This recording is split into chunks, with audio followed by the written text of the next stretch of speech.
बिस्मिल्लाहिर्रहमानिर्रहीम अस्सलाम वालेकुम। इस वक्त पूरे इसराइल में अवाम हर जगह पर सड़कों पर आई हुई है और शायद ही इसराइल का कोई कोना हो जहां पर अवाम इस वक्त ना निकली हो। ये इसराइल की तारीख का सबसे बड़ा क्राइसिस है और वहां पर उनको कमांडो फोर्सेस तैनात करना पड़ी है, यानी स्पेशल फोर्सेस। ये वो वाली फोर्सेस हैं कि जब हमास से लड़ाई होती है तो वो सड़कों पर ले आते हैं। ये फोर्सेस उनको डिप्लॉय करना पड़ी है कि अवाम इतने गुस्से भरी तादाद में निकले हैं कि इसराइल की तारीख में कभी इतना बड़ा एहतजाज नहीं हुआ। और ये एहतजाज हो रहा है नेतन्याहू के खिलाफ, यानी आप अंदाजा कीजिए कि उनके प्राइम मिनिस्टर के खिलाफ, कि उसको फारिग किया जाए, उसको निकालने के लिए अवाम आई है। अब ये असल में हुआ क्या है कि अवाम सड़कों पर आई है और ये क्या खेल होने जा रहा है इसको समझिए। हुआ यूं है कि देखिए, आप अगर इसको पाकिस्तान के हालात से कंपेयर करेंगे तो आपको चीज़ें बिल्कुल ऐसी होती नजर आई।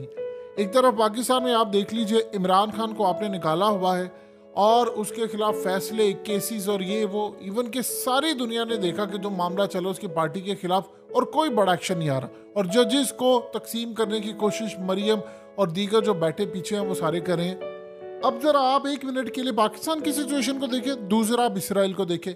इसराइल में हुआ यूं है कि नेतन्याहू के खिलाफ अवाम सड़कों पर निकली है। उसने अपने डिफेंस मिनिस्टर को, यानी वजीर दिफा को उड़ा दिया है, फारिग किया है। हुआ यूं है कि वो एक रिफॉर्म बिल लेकर आ रहा है। आप जरा इसराइल की जो अवाम है देखिए जरा, वो कैसे इंसाफ के लिए निकलते हैं। यानी ऐसी अवाम, हम लोग अक्सर गुफ्तगू करते हैं इनके खिलाफ, इनके प्लान और ये वो, आप देखिए जरा वो अवाम कैसे निकली है भाई। इन्होंने प्लान ये किया था नेतन्याहू ने कि जजेस को अपॉइंट करने वाली जो कमेटी है वो हुकूमत के पास रहेगी, यानी उसमें जुडिशरी का जो इख्तियार है वो कम करने जा रहे हैं कि वो किसी भी प्राइम मिनिस्टर को अनफिट या अनडिक्लेयर नहीं कर सकती, नाअहल नहीं कर सकती और उसको ओहदे से नहीं हटा सकती। अपनी पावर का इस्तेमाल करते हुए कोई ऐसा कानून, कोई चीज़ें वो किसी तौर पर ख़त्म नहीं कर सकते। ये क्या करने जा रहे हैं?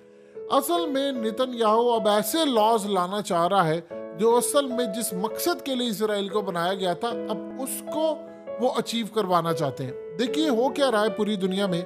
ये इसराइल के अंदर अगर आप ये सोचते हैं कि सारे ही उसी एजेंडे पर आए हैं जिस एजेंडे के ऊपर इसराइल की बुनियाद रखी गई थी कि उनका मसीहा और ये सारा कुछ।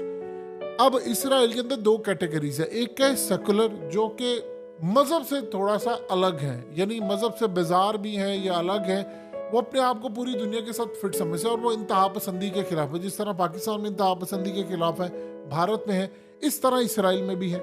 अब कोई भी पूरी दुनिया के अंदर इंतहा पसंदी को बाय नहीं कर रहा। अब नेतन्याहू ने कुछ फैसले ऐसे करने हैं, चाहे वो मस्जिद अक्सा के हवाले से हो या चाहे कोई और फैसले हो, इस फैसलों को वहाँ की सुप्रीम कोर्ट या वहाँ के जो जजेस हैं वो उड़ा देते हैं। और कई दफ़ा हुआ। अब वहाँ पर इतना बड़ा पॉलिटिकल क्राइसिस है, इतना बड़ा वहाँ पर क्राइसिस आया हुआ है कि वो अब जजेस को कंट्रोल करे। उस बिल को असल में वो इंट्रोड्यूस करवाने वाले थे, उनके वजीर दिफा ने उसके खिलाफ काम किया, अब उसको फायर किया और अवाम पूरी सड़कों पर आ गई। अब अवाम ये कह रही है कि नेतन्याहू फारिग हो, ये अनफिट है, इसकी हेल्थ ठीक नहीं है, इसका दिमाग काम नहीं करता और इसको कहा गया है कि तुम अपने ओहदे से बर्खास्त हो जाओ और तुम यहाँ से निकलो, क्योंकि तुम इस काबिल नहीं होगे तुम इसराइल का मामला ठीक कर सको। अब आप सोचिए जरा, उनकी जुडिशरी पर हर्फ आया। जज किसी ने भी नहीं कहा कि अवाम सड़कों पर आए, अवाम पहले ही निकल आई कि तुम इंसाफ की राह में, यानी तुम अपने इक़्तिदार को बचाने के लिए तुम जुडिशरी पर हमला करो। अगर ऐसा हो गया तो वहाँ पर इंसाफ का निज़ाम कायम नहीं करेगा। अब आप जरा अंदाजा कर लीजिए, ये पाकिस्तान की हालत देख लें, आप इसराइल की देख लें।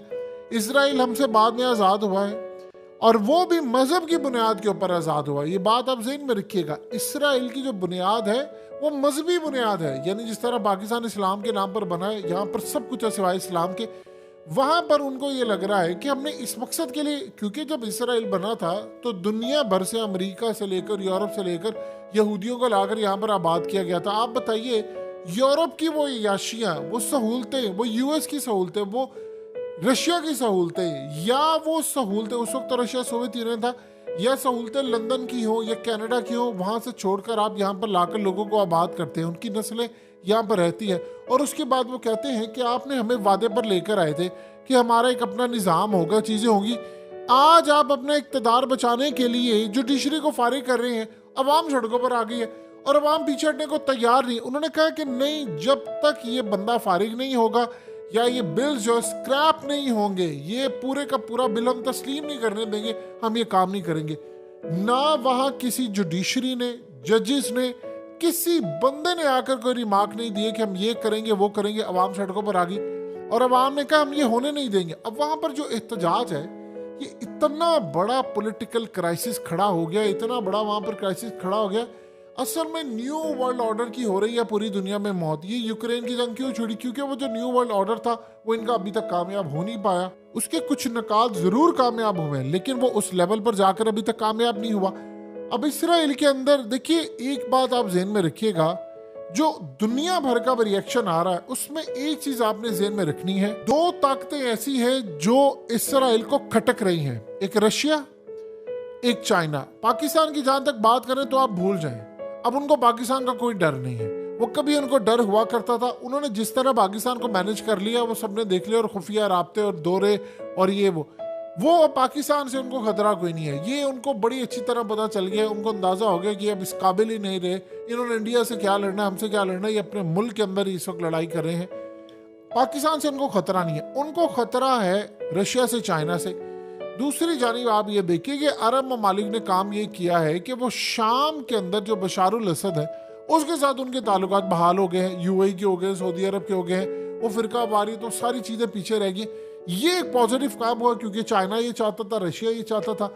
अब इसराइल की फौजें वहां पर, याद कीजिए जब मस्जिद अक्सा आज से तकरीबन 2 साल पहले जब इसराइल पूरा प्लान कर चुका था, डिमोलिश करने ही जा रहा था, तो उस वक्त सबसे बड़ा जो बयान आया था वो रशिया की जानिब से था। उन्होंने अपनी फौजें शाम के अंदर ऑलरेडी डिप्लॉय जो की थी वो स्टैंड बाय पर उन्होंने कर ली। तो उन्होंने कहा जी आप स्टेटस को नहीं बदल सकते, यानी किसी मुस्लिम मुल्क के अंदर सिवाय इमरान खान ने या मलेशिया ने जो स्टैंड लिया था किसी ने नहीं लिया। और उन्होंने ये बात कही कि आप स्टेटस को नहीं बदल सकते, हम आपको नहीं बदलने देंगे, ये किसी से काबिल कबूल नहीं। और उसको बैक किया था चाइना ने।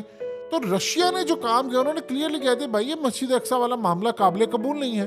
तो लिहाजा वहां पर जो प्लान्स है वो पूरी तरह, अब जुडिशरी भी वहां पर खड़ी हो रही है, वहां पर लोग खड़े हो रहे हैं कि भाई ये जंगे फसाद हम ये चीजें चाहते नहीं है। उन्होंने प्लान तो अपना करना है, लेकिन जो अब सूरत हाल इस वक्त बनी है वो पूरे का पूरा मुल्क आप देखिए वो कितने ज्यादा एजुकेटेड लोग हैं, उनको पता है, किसी ने उनको कुछ नहीं कहा। अवाम आगे चुप करके सड़कों पर महंगाई की वजह से नहीं आई कि भाई तुम लोग इंसाफ की राह में रुकावट पैदा कर रहे हो। देखिए अल्लाह के नबी सल्लल्लाहु अलैहि वसल्लम जो इंसाफ के उसूल हमें बताए वो सारी दुनिया पर लागू होते हैं, वो मुस्लिम हो गैर मुस्लिम हो। आज गैर मुस्लिम हमसे अच्छे हैं, बहुत बेहतर है। हमारी हालत देख ले, मुसलमान कोई एक मुल्क बता दे जो तरक्की कर रहा, हम पिस रहे हैं। आपने अगर सही मायनों में कोई तरक्की देखनी है, आप यूएई देख लें, जाकर कतर देख लें, इंसाफ वहाँ बहुत बेहतर है, उनके पासपोर्ट की रैंकिंग देख लें। सिर्फ उन्होंने काम ये किया, वहाँ पर अमन कायम किया है और ये इस तरह का ठग निज़ाम वहाँ नहीं है।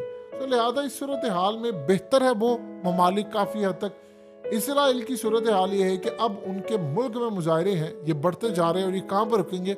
जब तक नेतन्याहू की शिकस्त नहीं होती ये नहीं रुकने वाले।